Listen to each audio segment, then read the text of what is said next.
Hi, this is Coral Beach reporting for the Packer. I recently attended the Center for Produce Safety's 4th Annual Research Symposium. Following the symposium, I asked Center Executive Director Bonnie Fernandez-Finaroli to sit down with PMA's Chief Science Officer Bob Whitaker and PMA's Vice President for Food Safety Jim Gorney to discuss the hot topics presented at the symposium. Here are Bonnie, Bob, and Jim.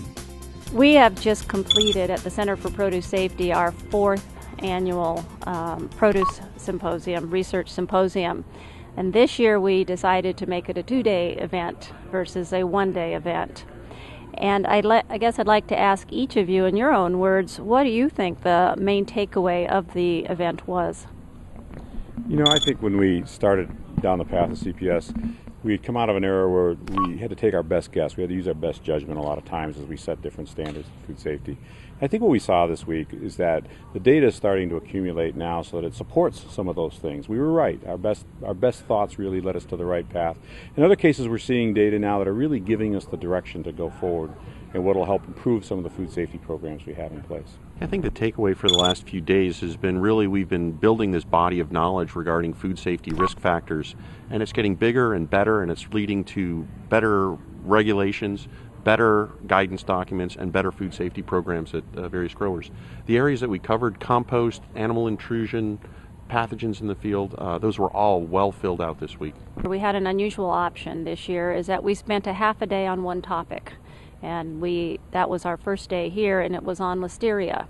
And we find out that it's a very complicated pathogen, and also we don't always recognize that it behaves and acts differently than some of the other pathogens that we so commonly deal with. So for the fresh sector, the grower and shipper, what is it that we learned in the last day or so that we can offer to them? You know, I think one of the things we learned is that as you set up and do environmental testing, you need to have a plan. You got to understand what you're looking for, how often you're going to look for it, and then be committed that when you find positives eventually, that you're committed to go back and turn them out why they're positive. Don't go back and just re-sanitize and think it's over with.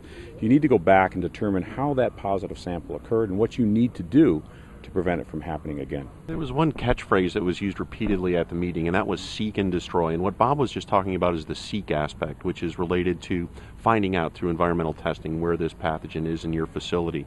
And the destroy aspect is making sure that you've got efficient sanitary design, good sanitary design, so you don't have harborages and niches for this organism, and then sanitation programs that can take care of those issues. So seek and destroy was a really key learning for me in an effective management. Be sure to watch the web for those research results. Center for Produce Safety is at cps.ucdavis.edu. Produce Marketing Association is at pma.com. Be sure to follow the Packer on Twitter and Facebook for all the latest fresh produce news.